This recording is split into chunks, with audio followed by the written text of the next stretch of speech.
Merhabalar. Eee, Türkçe çocuk gazetelerinde Osmanlı kimliği, tezini incelerken, böyle bende iz bırakan, cümleleri not alarak ilerledim. Ve bununla ilgili şöyle bir değerlendirme yapacak olursam bu tezle ilgili, konuyla ilgili önceden bir ön bilgim var mıydı? Açıkçası Osmanlı döneminde çocuk gazetelerinin olduğuyla ilgili, bir bilgim yoktu. Yani o dönemde çocuk gazeteleri çıkarıldığı ilk etapta, sorduklarında, "Hayır." diye cevap verirdim herhâlde. O yüzden bununla ilgili bir ön bilgim yoktu. Konuyla ilgili, yeni neler öğrendim? İşte, Osmanlı döneminde, işte, Abdülhamit döneminde, Tanzimat döneminde, eee, burada, izlenen yolları, izlenen politikaları, ve hangi amaçla neler yapıldığıyla ilgili yeni bilgiler öğrendim ve bu da hayatımda, şunları değiştirdi veya daha üzerini çizmemi sağladı. Evet, çocukluk dönemi çok önemli. Çocukluk döneminde verilen değerler, unsurlar, ileriki yaşamlarda çok etkili bir şekilde devam ettiğini gösterdi açıkçası. Okuduğumda neler hissettim? Okuduğumda, eee, Osmanlı döneminde, çocuk gazetelerinde, işte, belli bir hedef için, eee, çocuklar, üzerinde, yapılan, uygulamaları görmüş oldum, ve, bunu okurken de, eee, bu çocuk gazetelerinin, işte, eee, rüştiyeli erkek Müslüman öğrencilere hitap ettiğini, işte, buradaki amacın da, vatanına, milletine bağlı, kişiler, olarak, belli bir, felsefe, takip edildiğini gördüm açıkçası.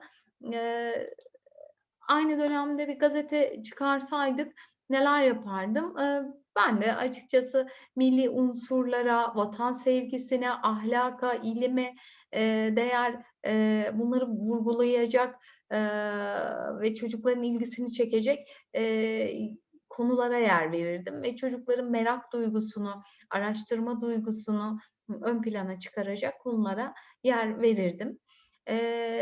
Ve bugün bu tür gazetelerin çıkarılması gerekiyor mu? Aslında her dönemde çocuk gazetelerinin, çıkarılması gerekiyor. Çünkü çocuklar, da iz bırakmasını istediğimiz şeyleri bu tarz şeylerle, gazetelerle, işte, basın organlarıyla, işte, görsel temalarla çocuklara verebiliriz.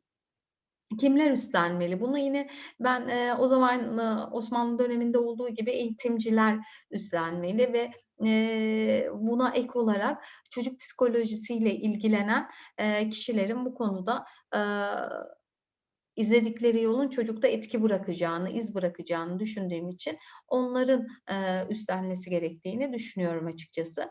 O günden bugüne, toplumdaki baskın felsefede değişiklik oldu mu? Emm Evet, yani, o zaman, tabii biraz daha, ulaşılan, gazeteler, işte, şeyden, kontrolden geçerek ulaşılıyor. İşte, kısıtlı bir, içerik var ve kısıtlı bir, alana hitap ediyor. Artık tabii ki, insanlar daha çok, bilgiye daha rahat ulaşabiliyorlar. Öğrendiğim bilgileri nasıl kullanacağım? Öğrendiğim bilgileri şöyle, evet, aslında bunları biliyorduk ama belli bir, eee, konuda araştırma yaptıktan sonra, evet, çocukluk döneminin çok önemli olduğunu, bu milli unsur, milli değer, ahlak, ilim konularının çocukluk döneminde verilmesi, çok etkili olduğunu düşünüyorum.